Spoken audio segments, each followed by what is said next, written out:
O repórter setorial já está de volta e com uma boa notícia para você. Já é possível tratar as cáries sem usar equipamentos tradicionais que, em alguns casos, são os responsáveis por causar medo em muitos pacientes.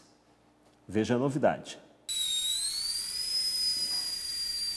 Esse barulhinho é o terror de muitas crianças e adultos nos consultórios odontológicos. Ai, eu sinto pavor. Nossa, eu quase não vou ao dentista por causa disso. É estressante? Nossa, demais. Eu mesmo não gosto. Para mim é demais. Eu até fecho o olho para não sentir muito, mas que eu só não gosto muito, não. Um mal-estar bem grande. A gente só vai porque precisa, mas dá um mal-estar e medo, né? Segundo dados da última pesquisa do Ministério da Saúde sobre as condições da saúde bucal dos brasileiros, em média, uma criança de 3 anos de idade ou menos já tem uma cárie. Aos 5 anos, essa média aumenta para 3.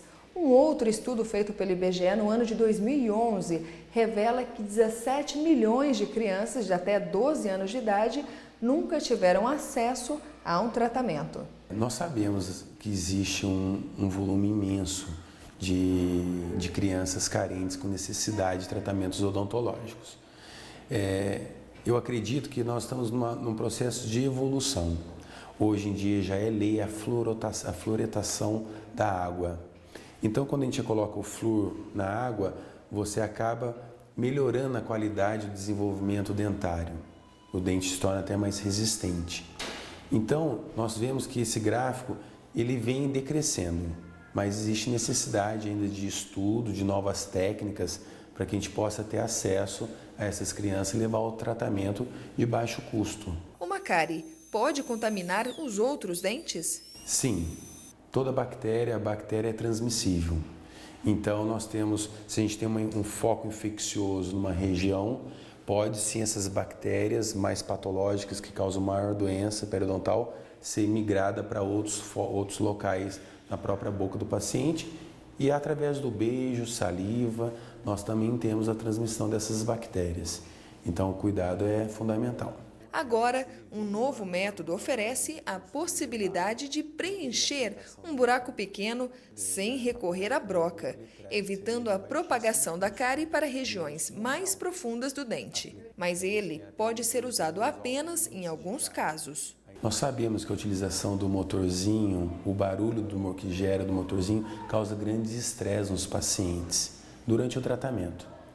Existe um grupo de estudo coordenado pelo André Gallenbeck, de Pernambuco, que vem estudando o uso da nanotecnologia. São nanopartículas de prata, que é uma substância bactericida.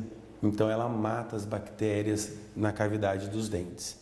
Ele vem fazendo esse estudo em cavidades superficiais e vem atingindo um grande resultado. Depois de uma semana de aplicação, de cada 3 crianças, 2 conseguiram melhora na redução e na estabilidade. É como se parasse todo o efeito bacteriano. E esse resultado ele vem atingindo com um produto à base de prata e de baixíssimo custo. Segundo o dentista, em tempos de crise, as pessoas tendem a negligenciar a ida ao dentista. É muito mais caro depois reconstituir dentes estragados do que investir um pouco na saúde bucal. Ainda a prevenção é o melhor tratamento. Nós sabemos que a utilização da escova e o fio dental associado, utilizando uma boa técnica de higienização, você atinge a higienização de uma forma completa. Deixar para tratar, mesmo em tempo de crise, a gente sabe que conforme a evolução do uma cárie, os problemas vão aumentando e o custo do tratamento aumenta naturalmente. Então a prevenção ainda é o melhor caminho. Dr. Rodolfo explica que com a evolução da tecnologia, existe hoje 2 técnicas, sem a utilização do motorzinho. Eu acredito que a evolução das tecnologias, dos equipamentos em odontologia, tende a facilitar a remoção do motorzinho, do barulho e do estresse na cadeira. Nós temos 2 técnicas hoje, na atualidade, já comercializada. Uma são as pontas ultrassônicas, com alto poder de corte, e a utilização do laser de alta potência, que evapora o tecido, então você faz cortes específicos no tecido, sem agredir o dente e sem a utilização do motor. Tudo isso sem aquele barulhinho que para muitos é desesperador. Você concorda que pensar positivo faz bem? Bem, a ciência comprovou que realmente faz. Otimismo pode sim ajudar as pessoas a terem uma vida melhor e mais longa, além de diminuir alguns casos de morte em até 52%. Um estudo publicado no Jornal de Epidemiologia americano analisou dados de 2004 a 2012 de 70 mil mulheres inscritas num projeto de estudo de longo prazo que monitora a saúde por meio de investigações a cada 2 anos. Os cientistas analisaram o nível de otimismo das participantes e outros fatores que poderiam mudar a forma como esse sentimento afeta o risco de mortalidade, como etnia, pressão alta, alimentação e atividades físicas. O resultado foi que as mulheres otimistas apresentavam 16% menos riscos de morrer de câncer, 38% menos chances de morrer em decorrência de doenças cardíacas e mostraram ter 39% menos probabilidade de morrer por acidente vascular cerebral. Também registraram menos chances de morrer por doenças respiratórias e por alguma infecção. De acordo com os pesquisadores responsáveis pelo estudo, o otimismo pode ser estimulado por intervenções de baixo custo, como escrever ou pensar em mudanças para a vida pessoal ou profissional, o que pode melhorar a saúde da pessoa no futuro.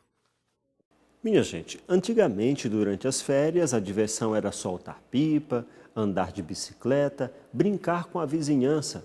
Mas hoje em dia as crianças estão cada vez mais dentro de casa, jogando videogame e acessando a internet. Na entrevista de hoje, você vai entender como os pais devem lidar com essa situação, com essa nova forma de diversão.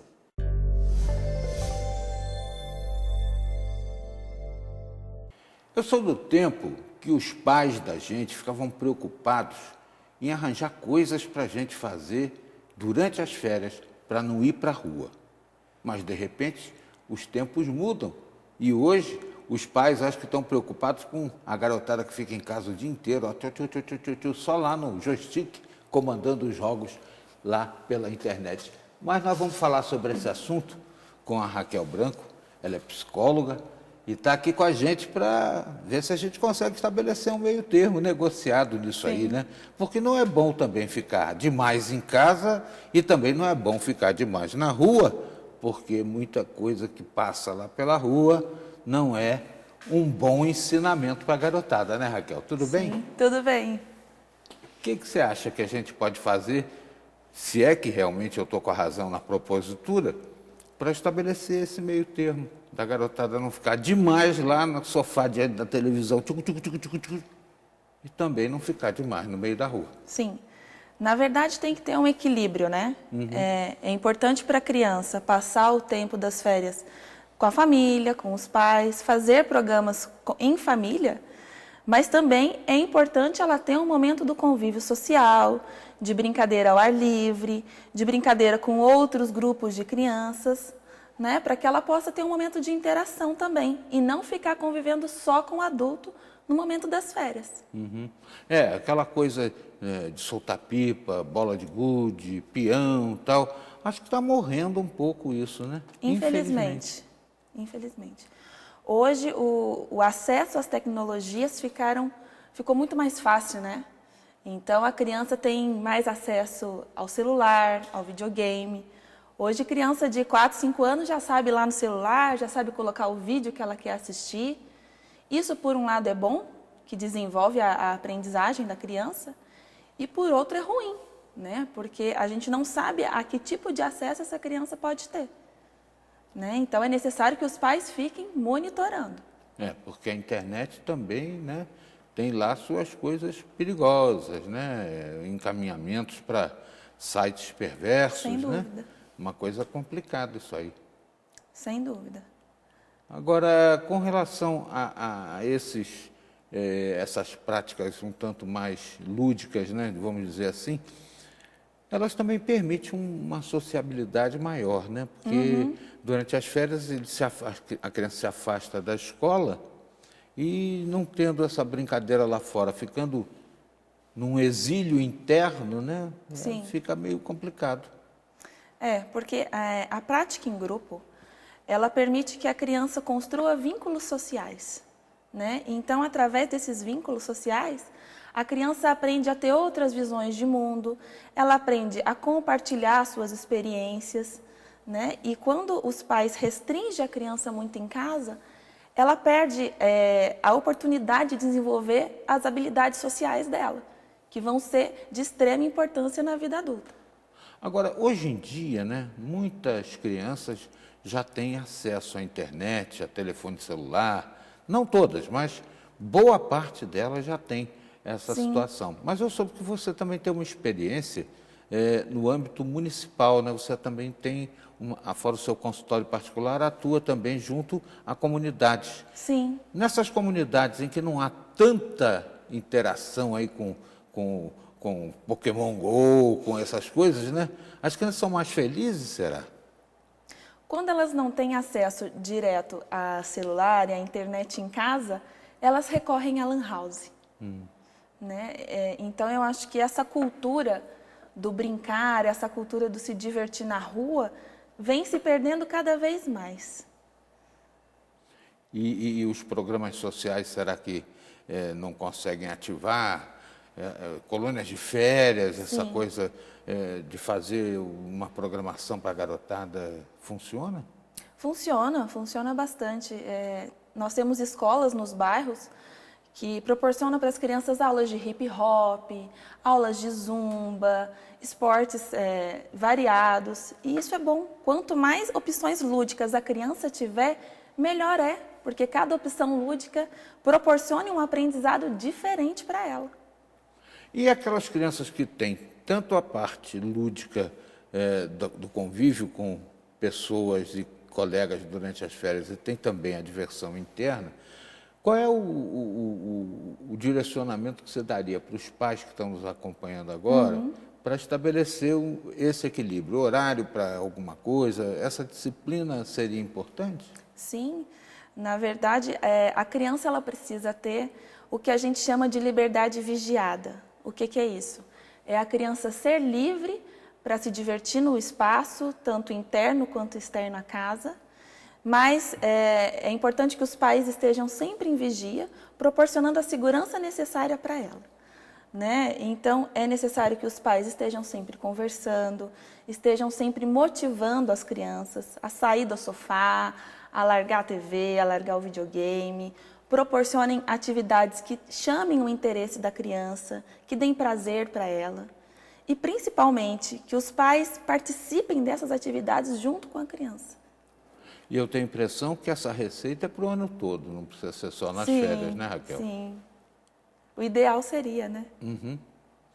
As escolas que proporcionam essas diversões nas férias que você acaba de mencionar, né, na rede pública principalmente, né, elas têm recreadores direcionados para isso ou a coisa funciona mais ou menos na base do improviso aqui no Vale?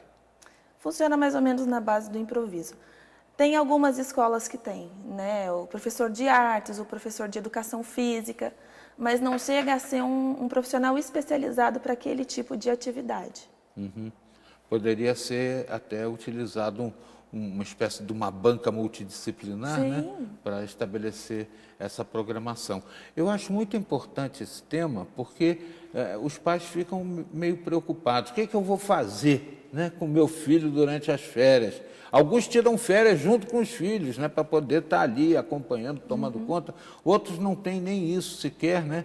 Tem uma dificuldade de deixar a criança com alguém para poder continuar trabalhando. Eu acho que a gente pode aprofundar um tanto mais o tema no segmento aqui da entrevista. Já a Raquel Branco é psicóloga, está nos ajudando a refletir sobre como entreter nossas crianças durante o período de férias escolares, sobretudo esse período que é um tanto mais longo, né?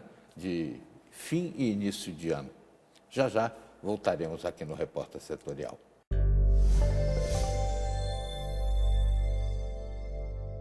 Dentro de instantes você vai conhecer o maior museu a céu aberto do Brasil, onde estão expostas as obras de uma das artistas mais importantes do país. É cultura? É já.